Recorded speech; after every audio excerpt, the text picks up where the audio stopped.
I know what you're thinking. Why are we still holding this event virtually? Because it is more inclusive for our community. Anyone can tune in and just in under an hour get a good idea of the city's priorities, learn about our professionals running each department, and you get to pepper the mayor with questions in an open forum. Every year we seem to get new registrants that haven't participated in this event before, and we think virtual has been a part of why. Welcome, everyone, to the state of Maplewood. I'm Joe Sheeran, the city's communications manager and your MC today. Hey, if you want to come meet us in person, there are plenty of opportunities thanks to our public safety, parks and natural resources, and public works departments. Come out to any one of our events in the spring, summer, and fall, including the 4th of July celebration, Touch a Truck, Summer in the Park, and of course, Trunk or Treat in October. In a moment, you'll meet our key staff and council. Then we'll settle in for the address from Mayor Mary Lee Abrams, followed by the Q&A. Please type your questions in that comment box below, and we'll read them out after the speech and hopefully get your questions answered. But let's first talk a little bit about the partnerships that we have here in the city. We'd like to thank our state legislative delegation, who are amazing partners down in St. Paul and at the Capitol. We'd like to thank our education partners at 622, 623, and 624. Also, Century College as well. And of course, our Ramsey County commissioners who do a great job partnering with us on a variety of projects. And of course, our partners in the private sector. So we thrive because of our talented workforce as well. They're dedicated professionals who put serving the community first. They're led by a management team that uses a variety of strengths and provides them with the resources they need to be successful. At what they do, and also actually. There's never a problem that you can't find a solution. It's just working the problem. Use your common sense. If you think the price of education is expensive, you should see the price of ignorance. I'm Steve Love. I'm the Public Works Director and City Engineer. I'm Joe Sheeran, Maplewood's Communications Director. I'm Michael Mondor, Fire and EMS Chief. A big part of what I do is oversee the team of people that maintains the city's infrastructure. Overall in our system, our streets had 50 to 60% of them being considered in good condition. And we've had the goal to reach at least 70% of our streets in good or excellent condition, and we finally tipped that point here last year. One thing that encapsulates my career best is always adapt, always be willing to change, always be willing to understand your circumstance. I'll give you a great example. When I first came out to the Midwest, I was a Philly kid who came for a reporter job in a small town in the Midwest. I had a slick three-piece suit on, and they sent me to a hog farm on my first day. And through there, I've learned to adapt, adjust to your situations, be willing to change on the fly. In this profession, you need to have thick skin, perseverance, and ability to get through difficult challenges that are going to position us to best serve the community's needs, and using data to drive our decisions, and making decisions that aren't always popular but are in the best interest of the community, and being able to persevere through that. In the year ahead, we'd really like to ramp up our diversity, equity, and inclusion efforts. We've done a great job over the last 4 or 5 years, but now it's time to take it to the next level, especially when it comes to hiring, a more community outreach, and making sure everyone feels connected to City and City Hall and the staff we have. My leadership motto is to serve those that serve others. We do tremendous work in the community, and my focus is really going to be on how we make sure that our employees are best prepared, that they're engaged, that they're well, and able to meet the needs of the people that they truly interact with and care for every day. The definition of insanity is doing the same thing over and over again and expecting a different result. Do the best you can, and don't take life too serious. Everyone has a value, and everyone has something magical to bring to something. I'm Michael Folds. I'm IT Director. My name is Joe Rubin. I'm the Finance Director. Hey everyone, my name is Mike Deere. I'm the Assistant City Manager and Human Resource Director. Our prior Finance Director left us in a great place, and I look forward to continuing to build it out, adding efficiencies to our department. The moment that I was most proud of my department was how we responded to the COVID-19 pandemic. Staff was very, very creative in how they came up with solving the problems that needed to be solved. Or on the DMV side, where City Hall was closed, and we had to come up with a way where we could still handle those customer requests. The biggest focus for me is ensuring that our great employees, we retain our great employees here. We want to continue to focus on strengths and focus on the strategic plan and objectives of our City Council. Having individual ability is really important, but the ability to discover ability in others is really the true test. Seize the day. Ask not what your country can do for you, but what you can do for your country. I'm Brian Beardeman, Director of Public Safety and Chief of Police. I'm Danette Parr, the new Community Development Director. I'm Melinda Coleman, City Manager of Maplewood. Being in community development, we spend a lot of time engaging with developers, business owners, other governmental agencies.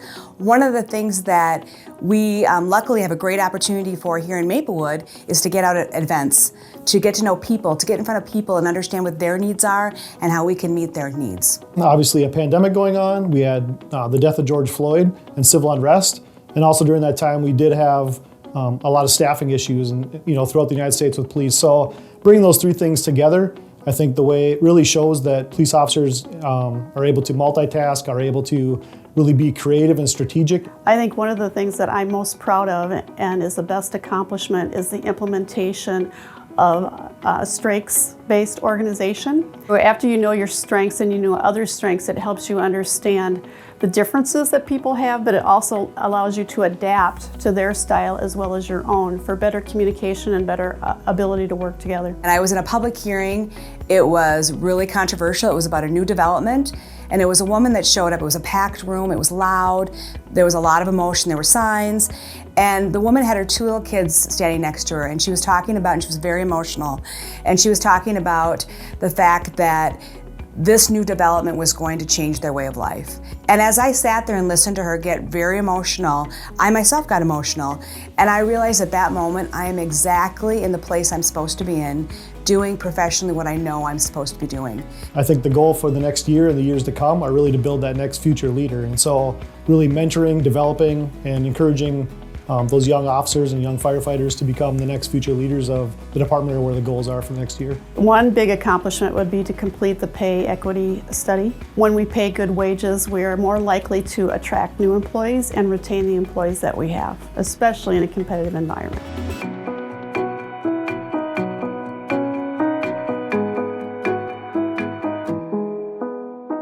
Maplewood is an efficient, well-run city because of the team you've just met and the more than 170 city staffers who work tirelessly to keep the roads well-maintained, our community safe, our parks and natural resources in good condition, our commercial areas and neighborhoods vibrant, and we provide convenient access to city services at City Hall. On behalf of the community, I'd like to thank them all for their dedication and their professionalism. I believe in Maplewood's family-first approach that prioritizes work-life balance, focuses on wellness, and provides ongoing training and professional development opportunities. These are the key traits to keep our teams successful.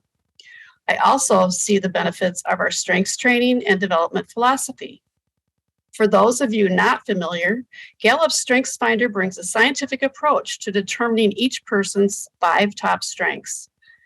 There are 34 strengths overall. All employees are trained in this as part of their onboarding process when they start here at the city. If you look at our city as a whole, our collective top strengths are achiever, responsibility, and learner, which are key to providing quality government services. Rounding out the top strengths of the city are consistency and relator. In combination, they help us bring a sense of fairness and willingness to engage in more meaningful relationships. Our mayor, Marilee Abrams, has 2 of these strengths, achiever and relator.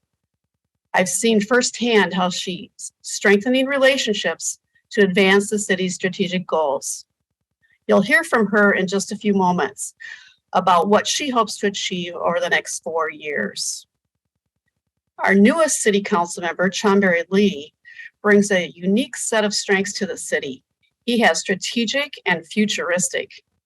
He's one of only 13 people on our city's team with futuristic, which is critical because he's able to help people see a path forward that doesn't yet exist and provides guidance for others to see that vision.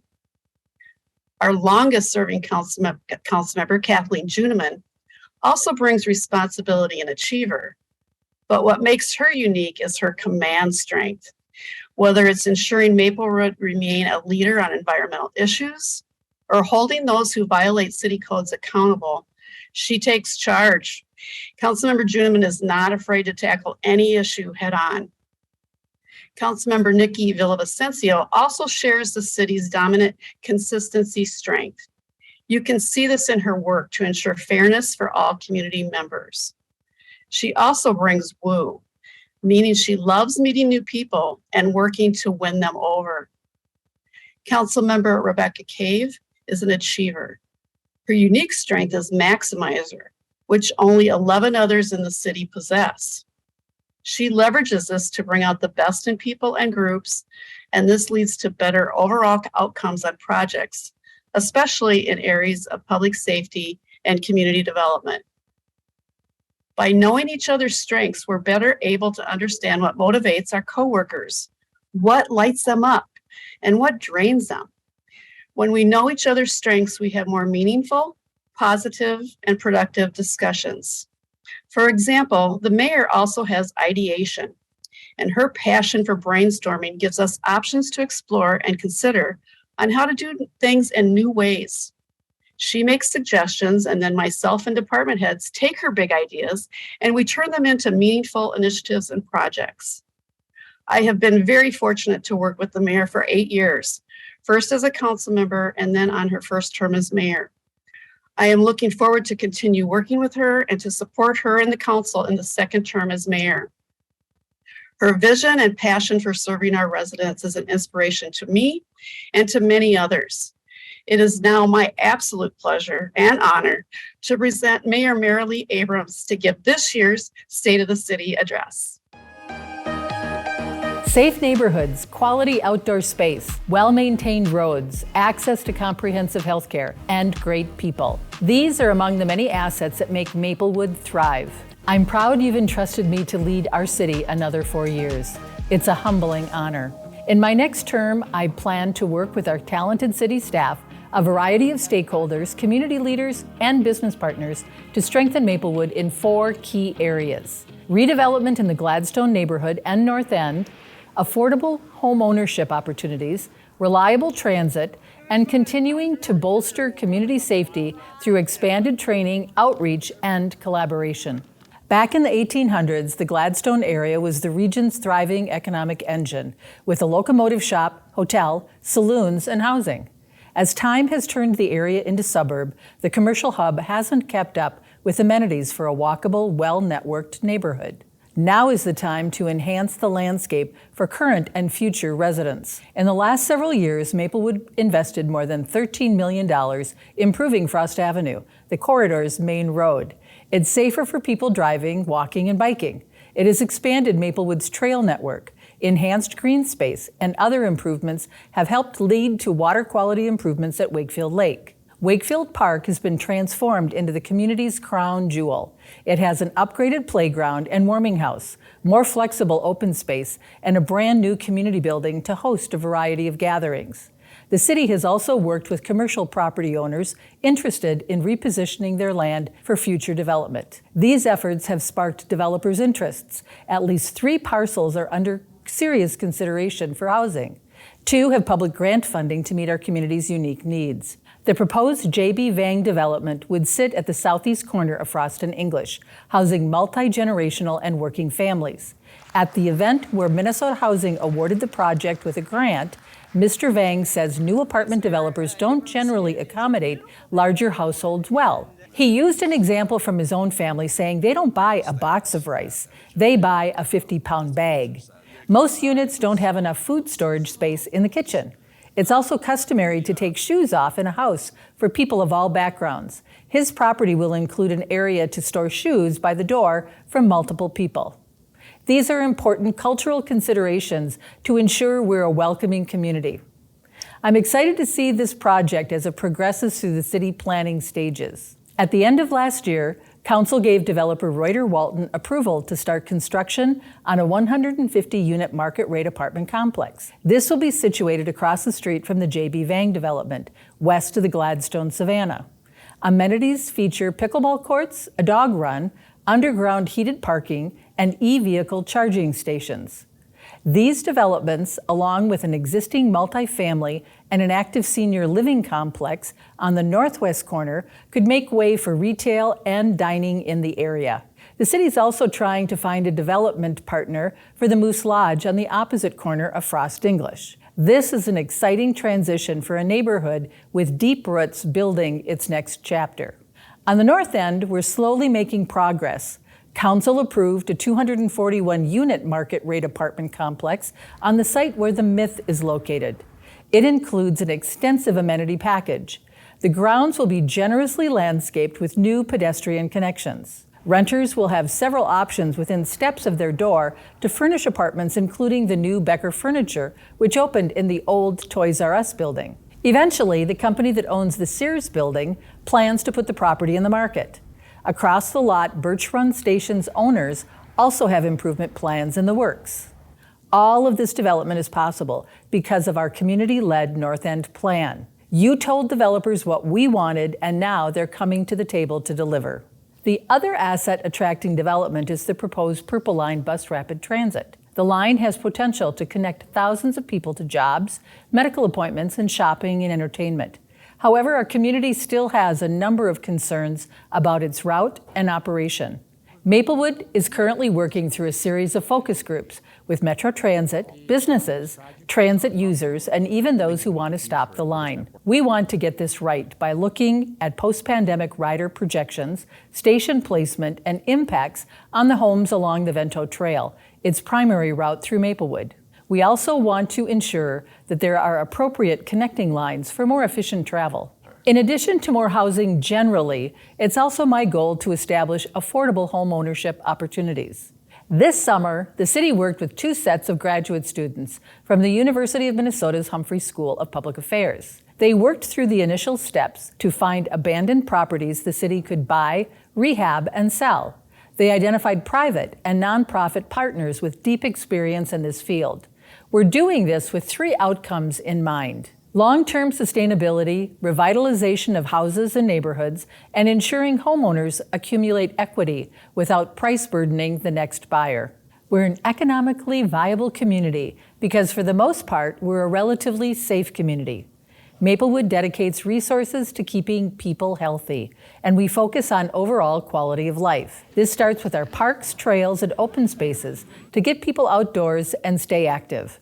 Our public safety department proactively engages the community to identify and mitigate risks through education, patrols, and other programs. Maplewood also has a well-resourced hospital that collaborates with the city. In 2022, I was part of 2 significant events that highlight our drive for a safe, healthy community.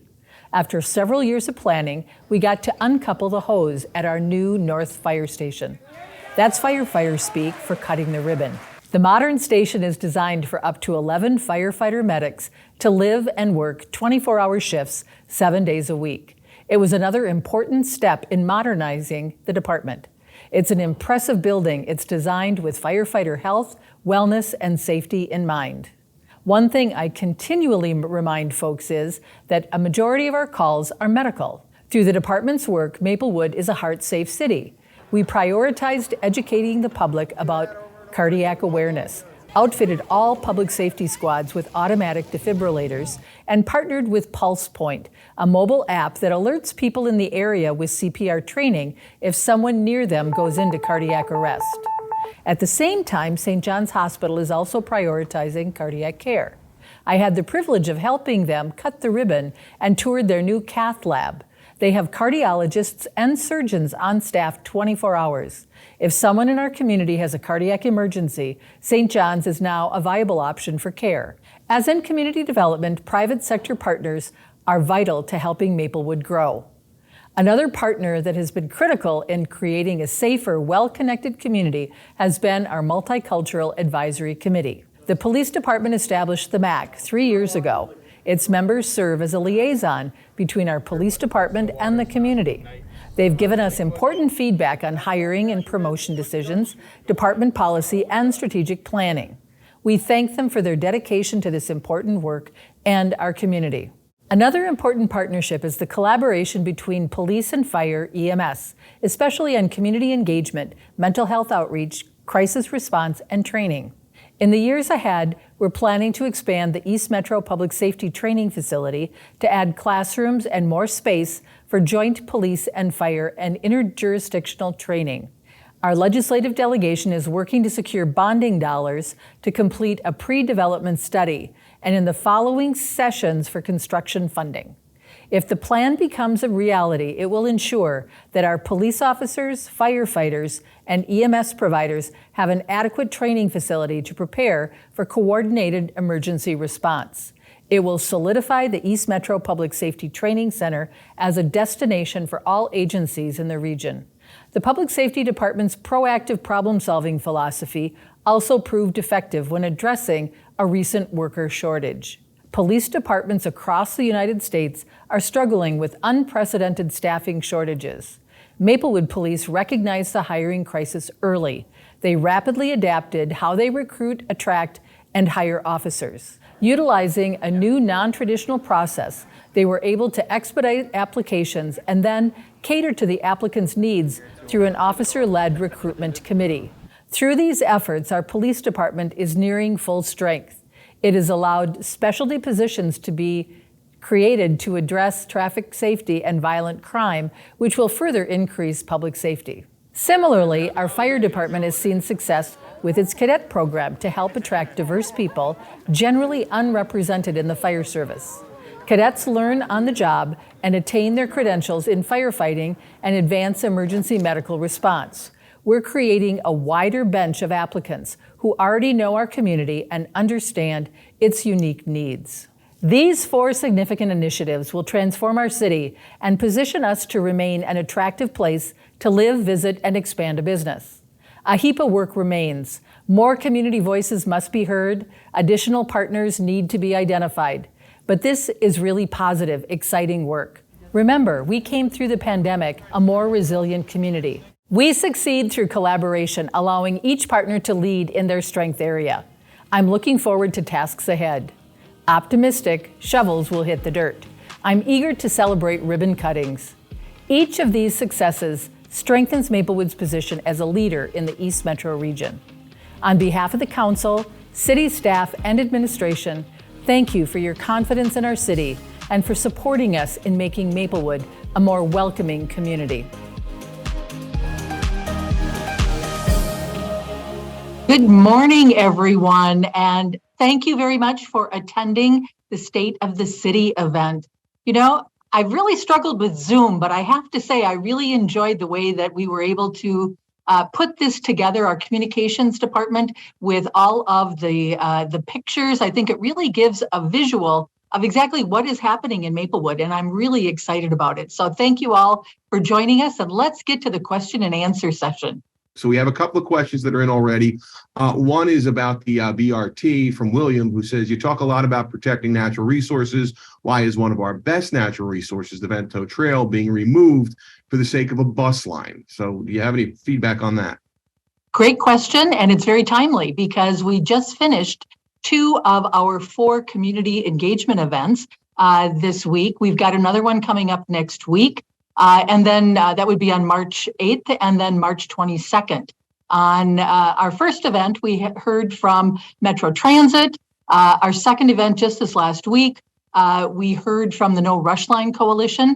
This is an opportunity for our community and our businesses to weigh in on the future of transit.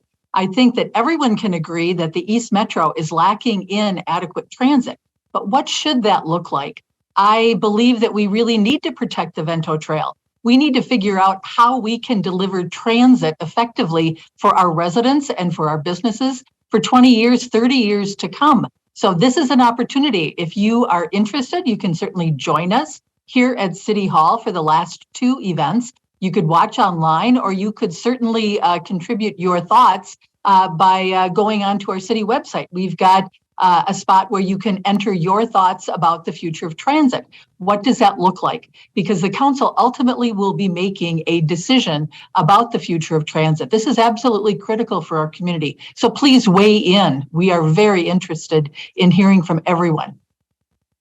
Okay, thank you. The next question comes from John, who is part of our Maplewood Nature Friends group. He wants to thank the city for its investment in following through with some of the recommendations made by the Park and Rec and Nature Center Task Force. So he wants to thank the city for doing that. But he also wants to know, is the city fully committed to budget recommendations in 2024 and expanding the Park and Rec system even more? I know we've been doing a great job through collaborations, and that was sort of the goal to begin with. I don't know if the mayor or anyone else has anything to add on that. I can tell you that we will be starting to look at our 2024 budget starting in June, and I certainly can't speak for the council, but I can tell you that environmental issues are one of our 6 strategic objectives. And so that's a priority for us. So that will certainly be in part of the discussion. I know post-pandemic, we have worked really hard at developing partnerships to get everything back up and running so that we can get people outside enjoying our parks, our trails, that we can have programming for kids and for family, that we have a focus on our nature center and all the wonderful things that you can do at the nature center. So yes, that is one of our strategic priorities is our environment and making sure that we are good stewards of that. So we'll be talking about it when we start our budget discussions in June. Okay, this next question comes from Julia. I'm going to call up the mayor, but also put our Community Development Director, Danette Parr, on notice because she might be able to fill a little bit more in on this. What do you see as the largest commercial construction project in 2023? And what kind of configuration do we see the mall having into the next year? Danette, do you want to at least start with that? And then I'll kind of fill in. Sure. Thank you, Mayor Abrams. I'm Danette Parr. I'm the new Community Development Director. I don't know if people can hear me. Can you hear me? There we go, and see me. And I'm sorry. Oh, it does have my name correct now. Thank you. I will chime in regards to the mall right off the bat by letting you know that we are going to be meeting with the mall folks and having further conversations. There's obviously a lot going on there in regards to the interior as far as new tenants they're trying to bring in. We know that Sears is looking to sell, put their property up for sale, and we're working with them in regards to maintenance and upgrades within the building and the interior and exterior, and having some further conversations about that. So I would expect this year we will see some changes out at the mall, but that's yet to be determined exactly what those are. But we are excited about some potential changes going on there. Thanks. I'd also like to add that just outside of the mall and the what we all know as the old Myth property, the Myth is going to be coming down, and I think it's 240 units of market rate apartments are going to be going in there, and we're really pretty excited about that. So you can look forward to that as well. I know that there's also going to be some redevelopment over at Birch Run Station, which is just across the street from the mall. So I think over the next 3 years, with development, you'll be seeing a lot of positive changes in that area. Okay. The next one is regarding the YMCA, and I don't know if we have a great answer for this one. It's still in flux, but anonymous attendee asks, if the YMCA decides to end their operation at the Maplewood Community Center, is the city committed to keeping the facility running at full capacity? So I don't know if how far along we are on that particular issue. I know I believe we signed a new lease. I think City Manager Coleman can maybe weigh in on that. We've got a great working relationship with the Y, and certainly they have done a wonderful job of partnering with us to deliver programming and to manage the building for us. City Manager Coleman, do you want to weigh in a little bit on that? Certainly, Mayor. We do have a lease agreement with the Y through 2027. And we are already talking about extension of the Y. We have a great partnership. The city pays for maintaining the building, and they pay for all operational aspects. During COVID, they got hit pretty hard, like a lot of businesses did, but they are making a comeback. Memberships are back up. The numbers are coming back up. And they work with us on some recreation programming. We have a really great relationship. So my forecast is not saying that there's going to be any change anytime soon. And I believe that whether or not we would ever close the community center would be a very difficult decision for our city council. And I don't really see that on the horizon. Okay, thank you. We have another question here from Mary, a little bit, it's a development question. I think maybe, again, putting Danette Park on notice and to let them know, we noticed a number of developments around market rate, right? But we also noticed a lot of homeless people in our community, including those who are quite young. What is Maplewood's plan to provide some low income and affordable and truly starter homes in our community? You know, if you noticed in my presentation, JB Vang is going to be putting an affordable housing unit up over in the Frost English area. We have a variety. I think last time we looked at this, I think about 75% of our properties in Maplewood are naturally occurring affordable housing. So we have that benefit. One of the things our EDA is going to be doing that I'm really excited about is a scattered site redevelopment of homes that have either gone into foreclosure or are abandoned. Our EDA is looking at what we can do to rehab those homes, turn them around, and help families get into those homes on an affordable basis. So we've got some pretty exciting things happening. We're focusing on it. I think one thing from my perspective as the mayor is that it is very important that we have a wide variety of housing available, from affordable, deeply affordable housing to market rate to high-end housing, because I think that really makes for a very interesting community, a very diverse community. And that's certainly something that we want to foster. Danette, do you want to add in anything that you have about that? Thank you, Mayor. The one thing I would add is that we're actively having conversations with some nonprofit partners, as well as some land trusts in relation to some affordable housing for home ownership, as well as for lease in some key strategic locations in town. And that's something that we will be hearing more about working with the EDA in the coming year. So thank you. You know, one of the other sites, I'll just throw it out there, and I don't think things aren't moving very quickly on it, but it is what we used to call as the old Zittle property over on Rice Street. That property, the St. Paul Regional Water Service has indicated that they're interested in selling that. It's a challenging piece of property because there are wetlands. It's also a very appealing piece of property because there's a garden there right now, and that could be part of a development that includes affordable housing.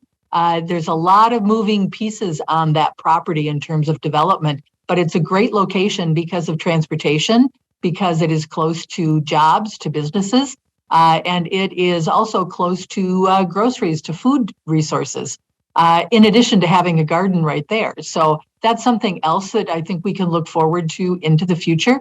Just don't know what the timing is like on that because of the complexities of the development. So. Okay. We have a great question from Pam, and there are so few restaurants here in Maplewood. A few more would be great. As a city, we could kind of create the process and create the zoning, but I don't know if we have a good answer to that question. How do we attract more restaurants? I think by having concentrations of people in certain areas would help. I don't know if anyone has any particular insight on that. You know, I would really like to see Maplewood have its own brewery restaurant over in the mall area. And I think as we see this new development that's coming in the location of the Myth, as we look at the Sears property, who's currently owned by Seritage, that gets redeveloped into housing, I think that the more dense population that we have, the more likely that it would be encouraging to bring restaurants into Maplewood. We do have a few sit-down restaurants in Maplewood, but certainly I think we can have more. So that's something that I hope will be a natural evolution as we continue to redevelop our city. Okay. Thank you. And this is another question that's close to my heart as a composter myself. Diane asks, does the city have any plans for starting curbside compost pickup? Not to put Audrey Robbins on the spot, but I know in working with Maplewood Living and working with the county, Ramsey County is starting a pilot project around making sure if you have your little compost bag, you would put the bag right in your garbage disposal or garbage bin, not garbage disposal, garbage bin, and it would get carted off and sorted out. I don't know if it's a great question, and it's very timely. I just had a phone call with Ramsey County Commissioner Victoria Reinhardt yesterday, and she was excited to talk to me about the two test areas. One of them is in South Maplewood for composting pickup, and the other test area is in North St. Paul. And so what the county is doing is they are doing these test runs to make sure that the whole system works. And the system that we're going to have, as Victoria described it to me, is that, those green bags that we all put our composting in, at one point when the system is all up and running, we will be able to just simply put those into our big garbage containers, and they will be sorted and removed and then composted. And she was explaining the composting to me. It was really quite detailed. And so I have invited her to come to a city council meeting and to explain the process because there's going to be anaerobic technology to, I'm not quite sure how it all works, but we're going to learn about it. And so Commissioner Reinhardt will be coming to a city council meeting and will be explaining how we are going to get that up and running. And hopefully by the end of this year, we will have curbside pickup of composting. Okay, just want to give a shout out to one of our partners who weighed in here, Kim O'Brien, who is one of the leading partners with the Rice Larpenter Alliance. She wants to thank us for hosting this, thank us for the shout out, and to talk about sort of the really important partnership between Ramsey County, the city of Roseville, the city of St. Paul, and Maplewood to help revive that corridor. There's been a lot of activity and a lot of action, and that kind of came through out of a bad piece of information years ago. So Kim, thanks for the ongoing support, and hopefully in the next several years that great work so far, but even more work into the future to really revive that community. I don't know if the mayor wants to weigh in, otherwise we can move to the next question. Concerning Rice Larpenter, Rice Larpenter is a really important alliance that we have with the city of Roseville, with the city of St. Paul, and with Ramsey County. It is a unique location because there are 3 different cities in one basic intersection, and it's all included in one county. There's going to be an awful lot of wonderful things happening. Transit is going to be coming to that area. We are going to be looking for redevelopment in that area as well. And I think that because of the alliance and because of the help of our executive director, Kim O'Brien, the 3 different cities and the county have been able to work collaboratively together that will benefit an area that I think was really forgotten for quite some time. I know there was just an annual gathering on Tuesday night. I couldn't attend. I was at the Purple Line engagement process here, but I know Danette was there. Maybe I'll pass it off to you, Danette. That was no doubt a fun event. Oh, it was. I'm sorry you missed it. It was amazing. There was a lot of energy in the room. Kim does a great job facilitating that. And I would strongly encourage anyone, if you live in that neighborhood or even if you don't, it is a worthwhile pursuit to be a part of that organization. If you have an interest in being a part of it, a lot of different things go on there. They support a lot of different people to support our community as well as the adjacent communities in our region. Feel free to reach out to myself and I'll connect you, or directly to Kim O'Brien over at the Chamber. And we'd love to include you in this great opportunity. Thanks. All right. Excellent. I thought I was the only one who liked watching city council meetings online, but apparently we have a friend who appreciates the city council meetings, tries to tune in when it's possible, but doesn't always have time to watch the full meeting. The question was, is there a way we could give a brief synopsis of what happened at each council meeting? We actually do. We have a set of minutes that are in the next council meetings packet. So for that person who was interested, I'm happy to tell you a little bit more. And we used to do a video recap. The numbers weren't great, so we kind of discontinued it. But I'm glad people are tuning in to the council meetings. And that is kind of all we have for questions. Again, just to give a couple of shameless plugs, this video of the state of Maplewood will be on channel 16 if you live in the Maplewood area. It'll also be on our VOD site, which is basically our website. If you go to vod.maplewoodmn.gov, it'll pop up for you. Otherwise, it'll be on YouTube as well. So please, again, for that person asked about our city council meeting, a lot of the work we do is highlighted in video. So please subscribe to our YouTube page. The other partnership I want to give a shout out to, it got talked about a little bit in the meeting, but is our police, public safety, and fire. They've done a great job along with Public Works and Park Recreation and Natural Resources have done a great job of planning. We hit almost 100 events this year. We've touched almost 6,000 people in our community. So as I said, tune into our website, look at our Facebook page. We have a variety of events coming up this summer, spring, and fall. So please come on out to one of those events. On behalf of the city, we'd like to thank you for joining us today at our State of Maplewood. I don't know if the mayor has any parting words or anyone on the call has any parting words. I just want to thank everyone. I think this is a great opportunity. You can sit and listen to what's happening in the city from your desk. You don't have to travel anywhere, but we all get that sense of kind of being together, even though we may not be in the same room. I think that continue to stay tuned in with what we've got going on. There's a lot of exciting, great things that are happening. Council members, I want to thank all of you because I know some of you are on this call as well. I see our city council is really working well together as a team, and we have one goal. Our goal is to figure out how to make Maplewood the best city that we possibly can for our residents and for our businesses. So I want to thank Council members Juniman and Cave and Lee and Villavicencio, because I see working with them as a team towards one goal. Now, we may not always agree with each other, and we can certainly have disagreements, which I think is really wonderful. This is local government, but we always work towards what is really going to be best for Maplewood. So I want to give a shout out to the council and thank them for all of the hard work that they put in along with me to make our city a wonderful city. And I want to thank all of our staff too. We've got the best staff here in Maplewood. I know if you watched the last council meeting, we just swore in 6 new police officers. We had a number of retirements.